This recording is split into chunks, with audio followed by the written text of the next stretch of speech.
नमस्कार दोस्तों, स्वागत है आप सभी का एक बार फिर से मेरे चैनल के ऊपर। और मैं आज डिस्कस करना चाहता हूँ कि जो हमारे देश में जो फ्यूचर है ब्यूरोक्रेसी का, वो क्या होने वाला है आगे चल के, वो मैं आपको प्रेडिक्ट कर देता हूँ। ठीक है, ये मैं कोई हवा हवाई बातें नहीं कर रहा हूँ, सब फैक्ट बेस्ड रिसर्च है मेरा, उसके आधार पर मैं बोल रहा हूँ। ठीक है ना, तो ये इसको ध्यान से सुनो, ये वीडियो आपके लिए बहुत इंपॉर्टेंट होने वाला है, लाइफ चेंजिंग वीडियो होने वाला है। ठीक है ना, तो जो प्रेडिक्शन है ब्यूरोक्रेसी के फ्यूचर का वो मैं आपको कर देता हूँ। ठीक है, तो देखो अभी का जो करंट सीनेरियो है, ठीक है ना, और जो ज़्यादातर लोगों का जो परसेप्शन चल रहा है अभी, ठीक है ना, तो करंट सीनेरियो जो है और जो जिस तरीके से लोगों को ब्रेन वॉश किया गया है, ठीक है ना, तो वास्ट मेजोरिटी ऑफ पीपल, अब ऐसा नहीं है कि सारे लोग ब्रेन वॉश है, लेकिन इतना तो मैं कह सकता हूँ कि 75% लोग तो ब्रेन वॉश है। ठीक है, 75% लोग ब्रेन वॉश है।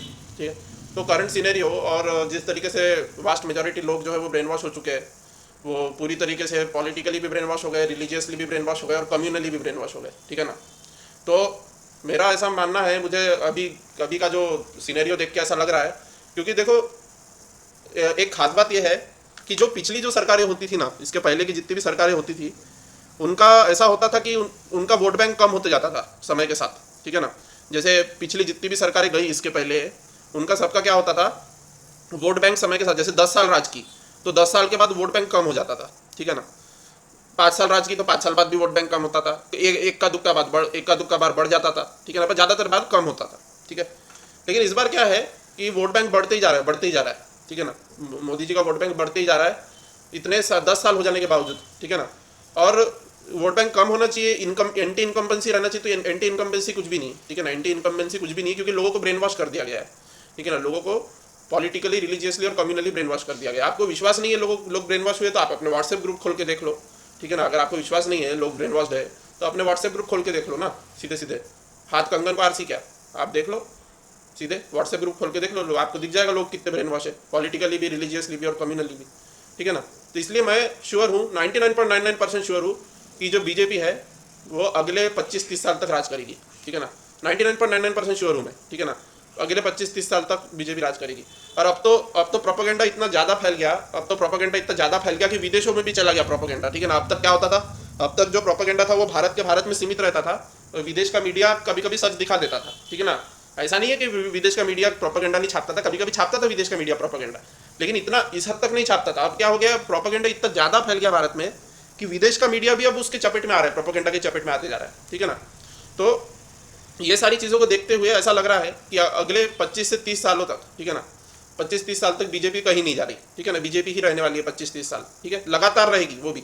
ठीक है ना, सत्ता जाना आना कुछ नहीं, मैं 99.99% श्योर हूँ कि 25-30 साल राज करेगी, ये पहली बात। ठीक है, अगर कुछ वो 0.01% क्यों छोड़ दिया, 0.01% क्यों छोड़ दिया, वो इसलिए छोड़ दिया क्योंकि कुछ अगर ऐसा कुछ चमत्कारी चीज हो गई, ठीक है ना, कोई ऐसी बहुत बड़ा कांड हो गया, चमत्कारी चीज हो गई। पहली बात तो कांड होगा भी तो लोगों को पता नहीं चलेगा, मीडिया नहीं है तो लोगों को पता नहीं चलेगा। ठीक है ना, तो चांसेस कम है, लेकिन फिर भी अगर बहुत ही बड़ा कांड हो गया कुछ, ठीक है ना, तो हो सकता है कि लोगों को कुछ पता चले, उसके बाद हो सकता है जाए सत्ता से, पर बहुत मुश्किल है, बहुत मुश्किल है। ठीक है ना, क्योंकि इंस्टीट्यूशन भी कैप्चर हो गए, इसलिए बहुत मुश्किल है। ठीक है ना, और एंटी इनकम्बेंसी तो आने वाली नहीं है, लोगों को पूरी तरीके से ब्रेन वॉश कर चुके हैं। ठीक है ना, इसलिए मैं 99.99% श्योर हूँ, अगर कुछ बहुत ही जादू हो गया, बहुत ही बड़ा जादू हो गया, तो 0.01% में हो सकता है बीजेपी उतर जाए सत्ता से, लेकिन 99.99% तो नहीं उतरेगी। ठीक है ना, और वो भी 25-30 साल बोल रहा मैं, 25-30 साल। ठीक है, ये तो हो गया, ये पहली चीज़ है। तो आपका क्या है, आपका क्या लेना देना इससे? पहली बात तो यह है कि जब तक के अभी का करंट कॉन्स्टिट्यूशन जब तक वैलिड है, मतलब अभी जो 1947 वाला जो कॉन्स्टिट्यूशन चल रहा है अभी 1950 वाला, जब तक ये वैलिड है तब तक के आप यूपीएससी दे पाओगे। ठीक है ना, तब तक आप दे पाओगे यूपीएससी, जब तक करंट कॉन्स्टिट्यूशन वैलिड है। अब हो सकता है जो अभी का कॉन्स्टिट्यूशन है वो अब 2025 में बदलता है, कि 2026 में बदलता है, कि 27 में बदलता है, कि 28 में बदलता है, वो नहीं पता, पर 2029 के पहले बदल जाएगा, इतना लग रहा है मुझे। ठीक है ना, 2028 या 2029 के पहले बदल जाएगा। ठीक है ना, या तो 26-27 तक बदल जाएगा। ठीक है ना, तो माई prediction is that the constitution will be changed by 26-27। तो मेरा प्रेडिक्शन ये है कि कॉन्स्टिट्यूशन जो है वो 2026 और 2027 तक के बदल जाएगा। ठीक है, उसके बाद में यूपीएससी का क्या होएगा वो मैं आपको बताता हूँ। ठीक है ना, 2026-27 में जब कॉन्स्टिट्यूशन बदल जाएगा, उसके बाद यूपीएससी का क्या होएगा वो मैं अभी आपको बताने वाला हूँ। ठीक है ना, तो हाँ, और सब वो होते तक ये भी होएगा कि जो जितने भी यूट्यूब चैनल क्रिटिकल है गवर्नमेंट के, ठीक है ना, every YouTube channel critical of government will be banned by 2025। तो सब बैन होने वाले, मेरा भी चैनल बैन होने वाला है। ठीक है, तो every YouTube channel critical of the government will be banned by 2025। This is my prediction. ठीक है ना, 99.99% श्योर। ठीक है, by 2025। And most every channel, news click, the wire, Ravish Kumar, everything will be banned, ठीक है ना, बाय 2025, और मोस्ट प्रोबेबली, और इंक्लूडिंग मेरा इंक्लूडेड, ठीक है ना, मेरा भी बैन होने वाला है, ठीक है ना। तो every YouTube channel critical of government will be banned by 2025, most probably including mine also, ठीक है ना, अनलेस कुछ बहुत ही चमत्कार हो जाए तो, ठीक है। तो अब कुछ लोग पूछते हैं कि कुछ लोग पूछते हैं कि इसका चांस है क्या, कि इसका कोई चांस है क्या, पूछते हैं लोग, कि संविधान 2029 के बाद बदले, 2024 इसके बाद ना बदले, 2024 जीतने के बाद ना बदले, इंस्टेड 2029 जीतने के बाद बदले, ठीक है ना। कुछ लोग क्या बोलते हैं कि संविधान जो है 2029 जीतने के बाद बदले, 2024 जीतने के बाद ना बदले, इसका कोई चांस है क्या सर? मेरे को पूरे अटेम्प्ट अपनी यूटिलाइज करना है, मेरी एज निकल जाएगी, मेरे एज निकलने के बाद संविधान बदला, यूपीएससी गया तो मुझे फर्क नहीं पड़ता, लेकिन मेरी एज लिमिट खत्म होने से पहले ही कहीं यूपीएससी खत्म ना हो जाए, उनका बच्चों को डर लग रहा है, ठीक है ना, बच्चों को डर लग रहा है। तो बच्चे क्या पूछते हैं, सर ऐसा कोई चांस है क्या कि 2024 जीतने के बजाय 2029 जीतने, मतलब 2029 जीतने के बाद संविधान बदले, इसका कोई चांस है क्या कि 24 के बजाय 29 को बदले? तो हाँ, चांस तो है, लेकिन वो कम चांस है, ठीक है ना। Yes, there are chances, but those are very few, ठीक है ना। 2024 के बजाय 2029 में संविधान बदले, इसकी संभावना बहुत कम है, क्योंकि देखो लोगों का दिमाग जो है ना वो पूरा कूड़े से भर दिया गया है, ठीक है ना, लोगों का दिमाग कूड़े से भर दिया गया है, और वो जो है सपोर्ट करते रहेंगे, अभी करंट सरकार को सपोर्ट करते रहेंगे, उनका दिमाग पूरा कूड़ा भर दिया उनके दिमाग में, ठीक है ना। And they will keep supporting the current government no matter how much financial and mental agony, ठीक है ना, कितनी भी मानसिक पीड़ा हो, कितनी भी आर्थिक पीड़ा हो, ठीक है ना, वो करंट गवर्नमेंट को सपोर्ट करते रहेंगे लोग, ठीक है ना, क्योंकि लोगों के दिमाग में कूड़ा भर दिया गया है, नफरत भर दी गई विपक्ष के खिलाफ नफरत भर दी, और धर्म विशेष के खिलाफ नफरत भर दी, तो वो तो हो गया ना, तो गार्बेज भर दिया उनके दिमाग में, तो वो करंट गवर्नमेंट को ही सपोर्ट करते रहेंगे, ठीक है ना। फिर चाहे मानसिक पीड़ा जितनी भी हो, आर्थिक पीड़ा जितनी भी हो, आर्थिक और मानसिक पीड़ा से क्या लेना देना है, ठीक है ना। तो ऐसी बात है। तो ये सारी चीज़ें साइड में जाएगी, मुद्दे साइड में रहेंगे, सिर्फ और सिर्फ धर्म और विपक्ष से नफरत, धर्म से नफरत, बस उसी के आधार पे अब चलते रहेगा, ठीक है ना। तो फ्यूचर क्या है ब्यूरोक्रेसी का? तो फ्यूचर ब्यूरोक्रेसी का कुछ ऐसा है कि दो पॉसिबल मॉडल है ब्यूरोक्रेसी के, ठीक है ना। दो पॉसिबल मॉडल है जो ब्यूरोक्रेसी में मोदी सरकार ला सकती है। तो कौन से दो पॉसिबल मॉडल है जो ला सकती है मोदी सरकार? पहला मॉडल ला सकती है कि बजरंग दल, ABVP, ठीक है ना, RSS, गौरक्षा समिति, हिंदू युवा वाहिनी, ठीक है ना, फिर क्या और हिंदू स्वयंसेवक संघ, ठीक है ना, और भी बहुत सारे होंगे ऐसे, ठीक है ना, नाम भी याद नहीं आ रहे, इतने सारे हैं ये कि नाम भी याद नहीं आते यादों के, तो ठीक है ना। फिर हो सकता है और एक आधा कुछ होगा, क्या मालूम, ठीक है ना, तो सनातन संस्था, ठीक है ना, ऐसे बहुत सारे होंगे, ठीक है। फिर इनके मेंबर को रिक्रूट करेंगे या गोदी मीडिया के लोगों को रिक्रूट करेंगे, ठीक है ना, IAS IPS के रूप में सिविल सर्विसेज में। ये पहला मॉडल है, ठीक है ना। ये दो पॉसिबल मॉडल बता रहा हूँ मैं, दो पॉसिबल मॉडल मैं बता रहा हूँ, तो दोनों में से कोई एक मॉडल अपनाने वाले हैं, ठीक है ना। या तो डायरेक्ट पॉलिटिकल पोस्टिंग करो, ठीक है ना, दो पॉसिबल मॉडल मैं बता रहा हूँ। तो पहला तो है डायरेक्ट पॉलिटिकल पोस्टिंग करो, ठीक है ना, लेकिन ये वाला मॉडल शायद तक नहीं अपनाएंगे इन लोग। ये वाला मॉडल क्यों नहीं अपनाएंगे? ये वाला मॉडल इसलिए नहीं अपनाएंगे, ये वाला मॉडल इसलिए नहीं अपनाएंगे क्योंकि ये वाला मॉडल अपनाने में अपना भी सकते हैं, अब लोग गुलामी बन गए, लोग ही गुलाम बन गए, तो ये मॉडल भी अपना सकते हैं। अब उसमें क्या कोई विरोध का स्वर ही नहीं बचा, कोई क्रिटिकल आवाज़ बची ही नहीं, तो फिर ये डायरेक्ट पॉलिटिकल पोस्टिंग भी हो सकती है। लोग कोई विरोध नहीं करेंगे लोग, ठीक है ना। अब कोई ब्यूरोक्रेट बनना चाहता है तो फिर वो ये ऑर्गेनाइजेशंस में जाना चालू करेंगे लोग। ब्यूरोक्रेट बनना है क्या, तो RSS में चलो, गोदी मीडिया में जाओ, ठीक है ना, बजरंग दल में जाओ, ABVP में जाओ, ठीक है ना, तो अपन IAS IPS बन सकेंगे, तो लोग वहाँ जाना चालू करेंगे सिविल सर्विसेज लिखने के बजाय। ये पहला मॉडल है, ठीक है ना। शायद ये मॉडल ना भी अपनाए, पर इससे भी अच्छा मॉडल है इनके पास, ठीक है ना। ये मॉडल अगर पॉलिटिकल लगता है, ये मॉडल अगर खराब लगता है, तो इन लोग क्या करेंगे, दूसरा मॉडल क्या है? तो दूसरा मॉडल ये है, ठीक है ना, दूसरा मॉडल ये है कि कंटिन्यूएशन होगा सिविल सर्विसेज एग्जाम का, लेकिन पूरा प्रोपेगेंडा पढ़ाया जाएगा, ठीक है ना। कंटिन्यूएशन होगा सिविल सर्विसेज एग्जाम का कंटिन्यूएशन होगा, पर पूरी तरीके से प्रोपेगेंडा पढ़ाया जाएगा, पूरा कंप्लीट प्रोपेगेंडा पढ़ाया जाएगा, प्रोपेगेंडा वाले क्वेश्चन पढ़ाए जाएंगे, ठीक है ना। प्रोपेगेंडा क्वेश्चन का एग्जाम्पल ये कि रावण का जो पुष्पक विमान था, ठीक है ना, रामायण में ऐसे कहाँ आपको इंस्टेंसेस दिखते हैं जिससे ये पता चलता है कि भारत के लोग विमान बनाना जानते थे, ठीक है ना, भारत के लोग एरोप्लेन बनाना जानते थे, राम भगवान के ज़माने में ही एरोप्लेन बनाना भारत के लोग जानते थे, ये आपको कहाँ से पता चलता है? तो फिर आप लिखोगे कि हाँ, वो रामायण में जो पुष्पक विमान है रावण का, वो एरोप्लेन था, हमने भारतीयों ने उस समय एरोप्लेन बनाया था ना, तो वो रावण एरोप्लेन यूज़ कर रहा था सीता के अपहरण के लिए, हेलीकॉप्टर यूज़ कर रहा था, एडवांस वाला हेलीकॉप्टर था वो, ठीक है ना, आज के जो हेलीकॉप्टर दिखते हैं उससे भी एडवांस। तो ये पढ़ाया जाएगा आपको, ये पढ़ाया जाएगा, ठीक है ना। और दूसरे एग्जाम्पल देता हूँ मैं प्रोपेगेंडा के, ठीक है ना। प्रोपेगेंडा का दूसरा एग्जाम्पल है कि अब ये फैक्ट, अभी तक क्या पूछती थी यूपीएससी, अभी तक पूछती थी यूपीएससी कि कांग्रेस को झक मार के पार्टीशन एक्सेप्ट क्यों करना पड़ा, ठीक है ना। अब तक फैक्ट बेस्ड रिसर्च पे पूछ रही थी, ठीक है ना, फैक्ट बेस्ड रिसर्च पे अब तक पूछ रही थी, ठीक है ना, यूपीएससी, कि कांग्रेस को पार्टीशन इंडिया का क्यों एक्सेप्ट करना पड़ा, ठीक है ना। अब फैक्ट बेस्ड चल रहा था अभी तक। अब क्या क्वेश्चन पूछा जाएगा? तो नई यूपीएससी जो रहेगी, नई वाली यूपीएससी, नया संविधान आने के बाद जो नई यूपीएससी रहेगी, वो अब ये पूछेगी कि कांग्रेस के कारण पार्टीशन क्यों हुआ भारत का, ये बताओ। कांग्रेस के कारण भारत का पार्टीशन क्यों हुआ, ये बताओ। और मुसलमानों का तुष्टीकरण कांग्रेस ने कैसे किया, ये बताओ, ठीक है ना। मुसलमानों का तुष्टीकरण कांग्रेस ने कैसे किया, ये बताओ। और कांग्रेस के कारण भारत का पार्टीशन कैसे हुआ, जिन्ना का तुष्टीकरण करते करते भारत के पार्टीशन तक बात कैसी गई।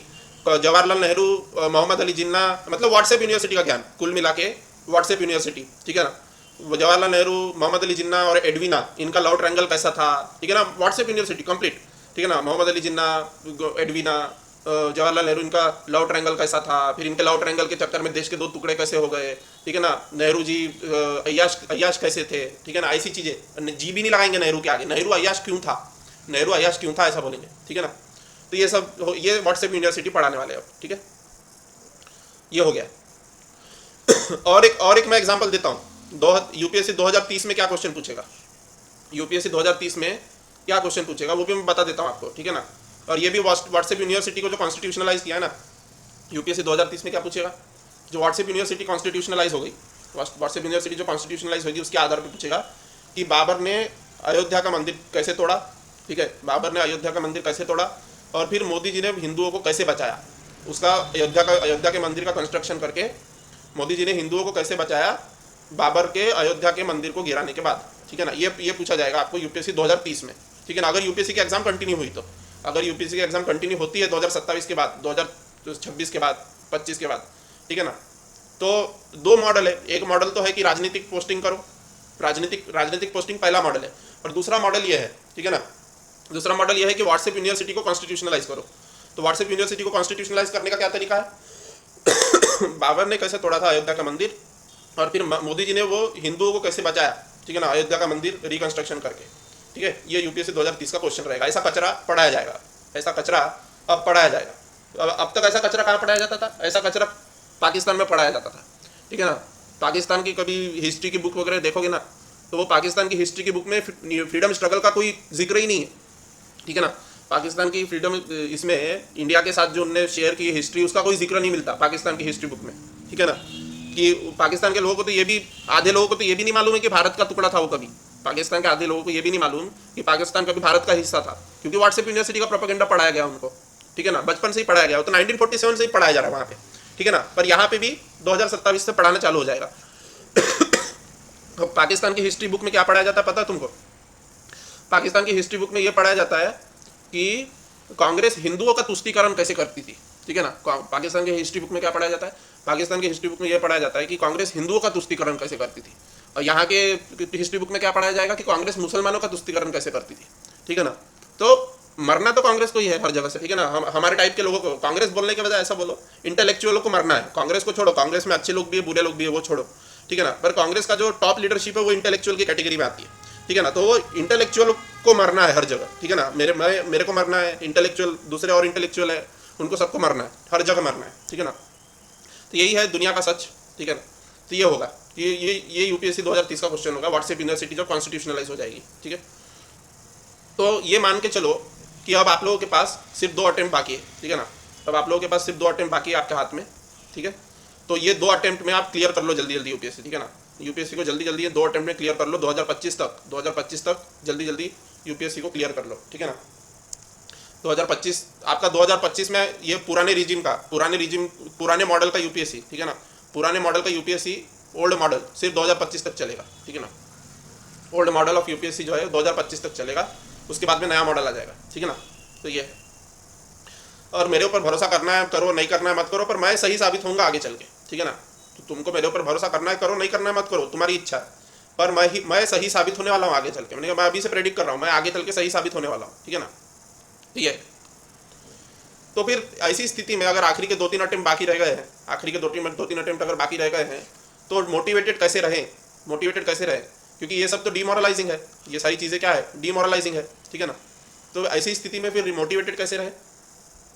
तो ऐसी बात है कि मेरे लिए भी ये सब डीमोरलाइजिंग है, ठीक है ना, ये सब मेरे लिए भी डीमोरलाइजिंग है, ठीक है ना, क्योंकि यूपीएससी के बच्चों को गाइडेंस देना, ठीक है ना, ये मेरा पैशन रहा है, ठीक है ना। 2016 से ही, जब से मैंने पहली बार पढ़ाना शुरू किया 2016 में, तब से ही मेरा ये पैशन है कि मैं यूपीएससी के बच्चों को गाइड करता हूँ, ठीक है ना। तो ये मेरे लिए भी काफ़ी डीमोरलाइजिंग है, ठीक है ना। तो इस ऐसी स्थिति में फिर मोटिवेटेड कैसे रहें।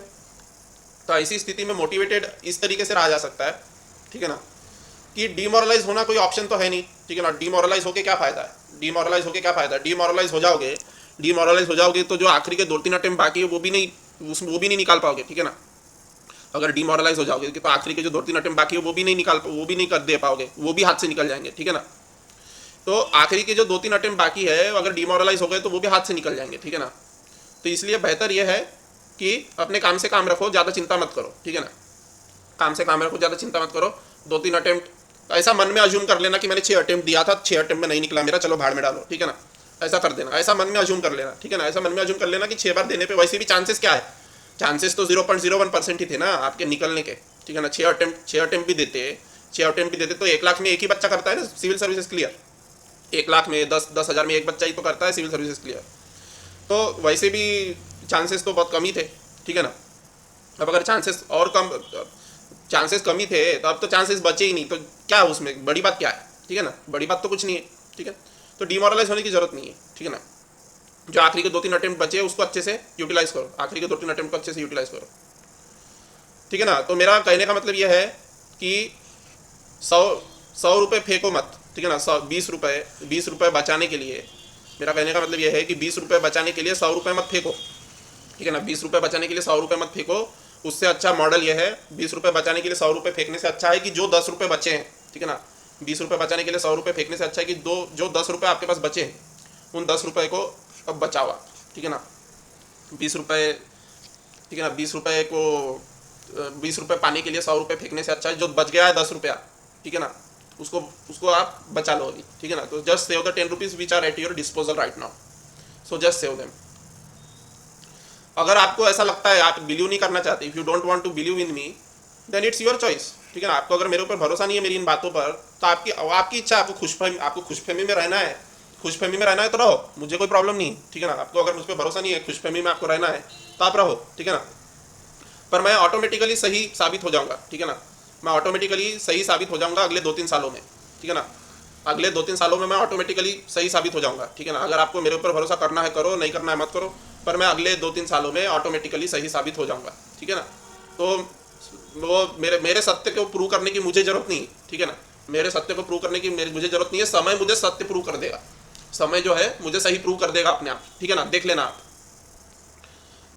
और अगर आप लोगों को लगता है कि ईवीएम हैकिंग से जीत रहे हैं, ठीक है ना, तो आप गलत हो, ठीक है ना। अगर आप लोगों को लगता है कि ईवीएम हैक कर ली गई है इसलिए जीत रहे हैं इन लोग, तो आप गलत हो, बहुत बहुत गलत हो आप, ठीक है ना। You are wrong. क्योंकि देखो ईवीएम हैकिंग भी सिर्फ तब तक काम करेगी अगर लोगों का ऑन ग्राउंड सपोर्ट नहीं होगा, तो ईवीएम हैकिंग काम नहीं करती, ठीक है ना। अब आप तेलंगाना में क्यों ईवीएम हैकिंग काम नहीं की भाई, अब आप बताओ। अभी रिसेंट स्टेट इलेक्शन में राजस्थान, छत्तीसगढ़ और मध्य प्रदेश बीजेपी जीत गई, ठीक है ना। राजस्थान मध्य प्रदेश और छत्तीसगढ़ बीजेपी जीत गई और तेलंगाना कांग्रेस जीत गई, ठीक है ना। तो अगर ईवीएम हैकिंग से ही सब कुछ होता, तो तेलंगाना भी जीत जाना था बीजेपी ने, ठीक है ना। अगर ईवीएम हैकिंग से ही सब कुछ होता तो तेलंगाना भी बीजेपी ने जीत जाना था।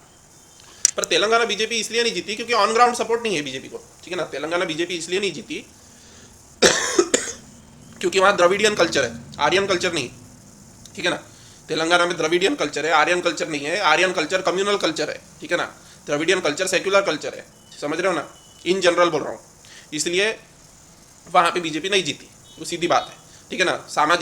सोशल, वहाँ के सोशल नॉर्म्स अलग है, वहाँ के बिलीफ्स अलग है, ठीक है ना। आर्यन कल्चर नहीं है, वो द्रविडियन कल्चर है, ठीक है ना। इसलिए तो ईवीएम हैकिंग से जीत रहे अगर आप सोच रहे होगे, तो ईवीएम हैकिंग से तो नहीं जीत रहे, मैं पहले बता रहा हूँ, ठीक है ना। ईवीएम भी सिर्फ वही हैक की जा सकती है, ईवीएम भी सिर्फ वही हैक की जा सकती है जहाँ ऑन ग्राउंड सपोर्ट हो, ठीक है ना। ऑन ग्राउंड जहाँ सपोर्ट होगा वहीं ईवीएम हैक होगी, ठीक है ना। जहाँ ऑन ग्राउंड सपोर्ट नहीं है वहाँ ईवीएम हैक नहीं हो सकती, ठीक है ना, सीधे बता रहा हूँ। तो ईवीएम हैकिंग से तो नहीं जीत रहे, ठीक है ना। और ईवीएम हैक करने की कोई जरूरत भी नहीं है, ठीक है ना। There is no need to hack EVM, because सब कुछ हैक कर लिया, ईवीएम हैक करने की क्या जरूरत है। मीडिया हैक है, ब्यूरोक्रेसी हैक है, इलेक्शन कमीशन हैक है, कोर्ट हैक है, लोगों के दिमाग हैक है, तो फिर और क्या चाहिए। ईवीएम हैक करने की क्या जरूरत है, सब कुछ तो मिल गया। Media hack, bureaucracy hack, election commission hack, court hack, सब कुछ हैक, लोगों का दिमाग भी हैक। तो ईवीएम क्यों हैक करना है भाई, ईवीएम हैक करने की जरूरत ही क्या है, ठीक है ना। और भी बहुत सारी चीज़ें, सब कुछ हैक है, सब कुछ हैक हो चुका है, ठीक है ना। तो ईवीएम हैक करने की कोई जरूरत नहीं है इसलिए, ठीक है। तो everything has been hacked, almost everything has been hacked, ठीक है ना। अब तक के सिर्फ एक चीज़ हैक नहीं हुई थी, ठीक है ना। अब तक के क्या हैक नहीं हुआ था, सिर्फ यूपीएससी बच गई थी जो हैक नहीं हुई थी। अभी तक के सिर्फ यूपीएससी बच गई थी जो हैक नहीं हुई थी। अब यूपीएससी भी हैक हो जाएगी, ठीक है ना। अब यूपीएससी भी हैक हो जाएगी 2025 वगैरह में, ठीक है। तो सब कुछ हैक होने वाला है, ठीक है ना। अगर आपको फिर भी भरोसा नहीं है कि लोगों के दिमाग हैक है, ठीक है ना, अगर आपको फिर भी भरोसा नहीं है कि लोगों के दिमाग हैक हो चुके हैं, तो आप एक काम कीजिए, व्हाट्सएप ग्रुप पे जाके देखिए ना भाई, ठीक है ना। अपने कॉलोनी के व्हाट्सएप ग्रुप पे जाके देखो, अपने दोस्तों के व्हाट्सएप ग्रुप पे जाके देखो, ठीक है ना। सब व्हाट्सएप ग्रुप पे जाके देखो। अगर मेरे ऊपर भरोसा नहीं है तो सबके व्हाट्सएप ग्रुप पे जाके देखो, दोस्तों के, कॉलोनी वालों के, आपको पता चल जाएगा मैं सही कह रहा हूँ, ठीक है ना। और लोग तो इस हद तक जा चुके हैं, लोग तो इस हद तक लीन हो चुके हैं भक्ति में, ठीक है ना। भक्ति में लोग इस हद तक लीन हो चुके हैं कि अब आप उनको सच बताओगे तो वो सच मानने को भी तैयार नहीं है, ठीक है ना। लोग भक्ति में इस कदर लीन हो चुके हैं कि अब आप उनको सच भी बताओगे ना तो उल्टा आपके ऊपर बौखलाएंगे वो, ठीक है ना। उल्टा आपको गालियाँ देंगे, सच बताने वाले को उल्टा गालियाँ देंगे, ठीक है ना। तो ये हालत हो गई है अब।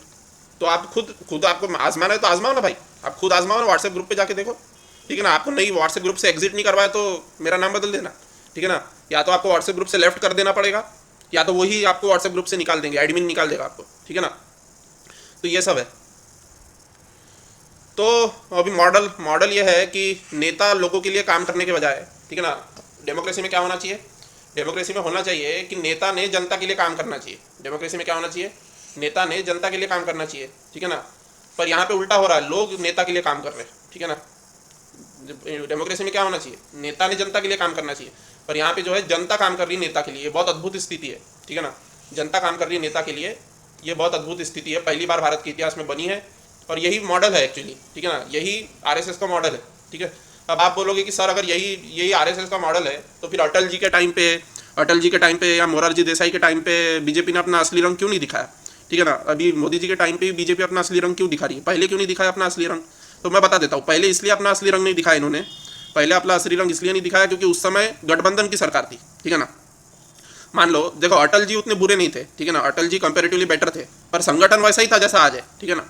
अटल जी कंपेरेटिवली बेटर व्यक्ति थे, कंपेरेटिवली बेटर थे बोल रहा हूँ मैं, वो उतने ऐसे कम्युनल आदमी नहीं थे, वो कंपेरेटिवली बेटर आदमी थे अटल जी।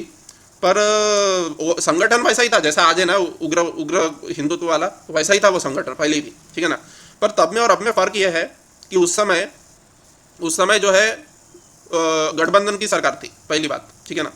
तो पहली बात तो यह कि गठबंधन की सरकार थी, सेक्युलर पार्टी के साथ बीजेपी ने गठबंधन किया था। तो सेक्युलर पार्टी के साथ जब गठबंधन करता है ना कोई, तो उसको डर लगता है कि अगर मैंने सांप्रदायिक काम किया तो सेक्युलर पार्टी जो है वो समर्थन वापस खींच लेगी, सेक्युलर पार्टी समर्थन वापस खींच लेगी तो सरकार गिर जाएगी, ठीक है ना। तो सरकार न गिरे इसलिए बीजेपी ने अपने आप को कंट्रोल किया इतने सालों तक, ठीक है ना। पर 2014 ने उनको मौका दे दिया, ठीक है ना। 2014 ने उनको असली रंग दिखाने का मौका दे दिया, ठीक है ना। तो अभी जो बीजेपी चल रही है ना, ये रियल बीजेपी, असली बीजेपी ये है, ठीक है ना। ये असली बीजेपी है। जो अटल जी वाली बीजेपी थी ना, वो असली बीजेपी नहीं थी, ठीक है ना। वो असली बीजेपी नहीं थी, वो डेमोक्रेसी का नाटक कर रही थी वो, ठीक है ना। डेमोक्रेसी का नाटक इसलिए कर रही थी अटल जी की बीजेपी क्योंकि सेक्युलर पार्टी डेमोक्रेटिक पार्टी के साथ गठबंधन में थे, तो गठबंधन सरकार गिर जाती, गठबंधन सरकार अगर असली रंग दिखा देते तो गठबंधन सरकार गिर जाती, इसलिए उस समय असली रंग नहीं दिखाया। अभी असली रंग दिखा रहे, ठीक है ना, क्योंकि एब्सोल्यूट मेजॉरिटी 2014 में मिली, ठीक है ना। तो 2014 की जीत जो थी वो असली जीत थी, ठीक है ना। 2014 की जो जीत थी वो असली जीत थी। उसके बाद की जितनी भी जीत हुई है, 2014 के बाद की जितनी भी जीत हुई वो सब प्रोपेगेंडा के आधार पर जीत हुई है, ठीक है ना। 2014 की जीत असली जीत थी, बिल्कुल असली थी। लेकिन उसके बाद की जितनी भी जीत हुई 19, फिर वो जितने भी स्टेट इलेक्शन हुए बीच में, सारी जीत जो हुई प्रोपेगेंडा और हिंदू मुस्लिम के हिसाब से हुई, ठीक है ना। ये है, तो पॉलिटिशियन ने जनता के लिए काम करना चाहिए, पॉलिटिशियन ने जनता के लिए काम करना चाहिए कायदे से, पर यहाँ पे वो उल्टा रहा है, उल्टा लोग जो है वो नेता के लिए काम कर रहे हैं, ठीक है ना। लोग कैसे नेता के लिए काम कर रहे हैं? अरे मोदी जी ने किया था देश के लिए कि अब नोटबंदी कर दी, ठीक है ना, रातों रात उठ के नोटबंदी कर दी, रातों रात उठ के नोटबंदी कर दी, तो भी लोगों ने झेला उस नोटबंदी को, लोगों ने अपने परिवार तक खो दिया उस नोटबंदी से, उसका दंश झेला लोगों ने, किसके लिए? मोदी जी के लिए झेला, ठीक है ना, मोदी जी के लिए झेला। क्यों? क्योंकि उनके दिमाग में बिठा दिया है कि मोदी यानी ही देश है, ठीक है ना, इसलिए मोदी जी के लिए उनने उतना घटिया पॉलिसी भी झेली नोटबंदी की, अपने धंधे चौपट हो गए तो भी उनने मोदी जी की भक्ति नहीं छोड़ी, ठीक है ना। तो लोग उल्टा नेता के लिए काम कर रहे हैं, नेता लोगों के लिए काम नहीं करता, ठीक है ना, अब लोग उल्टा नेता के लिए, अब पूरा सिस्टम उल्टा हो गया, ठीक है ना। तो ऐसी बात है।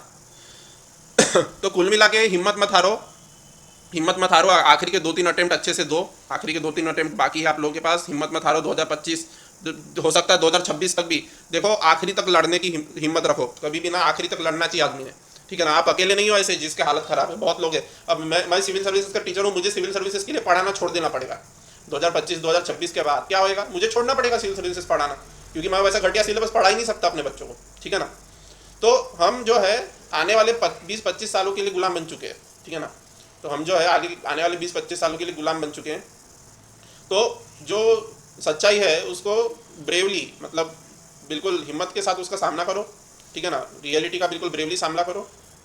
और साथ ही साथ ये भी ध्यान में रखो कि ऑलवेज, ठीक है ना, always fight till the last ball, ठीक है ना, always fight till the last ball, ठीक है ना, ठीक है ना। तो अभी आपकी स्थिति कैसी बनी है? आपकी परिस्थिति ये बनी है कि आपके पास एक बॉल बाकी है, ठीक है ना, एक बॉल बाकी है और आपको छक्का मारना है, ठीक है ना। छक्का या चौका मारना है आपको, छक्का या चौका मारना है और आपके पास सिर्फ एक बॉल बाकी है, ठीक है ना, एक बॉल बाकी है और आपको 6 रन लग रहे हैं जीतने के लिए या 4 रन लग रहे हैं जीतने के लिए, और एक ही बॉल बाकी है, तो उसी एक ही बॉल में आपको छक्का या चौका मारना है। आपकी ऐसी स्थिति अभी आ चुकी है, ठीक है ना, तो अब छक्का या चौका मार दो जल्दी से, ठीक है ना। यही मेरी इच्छा है, आपसे यही कहना चाहता हूँ मैं। और इतना परेशान मत हो, ऐसा भी हो सकता था ना, क्योंकि आप देखो यूपीएससी का सपना अगर आपसे छीना तो सिर्फ आपसे थोड़ी छीना, यूपीएससी का सपना सभी से छीनेगा ना, आपसे थोड़ी छीनेगा, ठीक है ना, सभी बच्चों से छीना जाएगा वो, तो आप अकेले थोड़ी हो, आपके साथ बहुत सारे बच्चे हैं, चिंता मत करो आप इस चीज़ की, ठीक है ना। Thank you very much.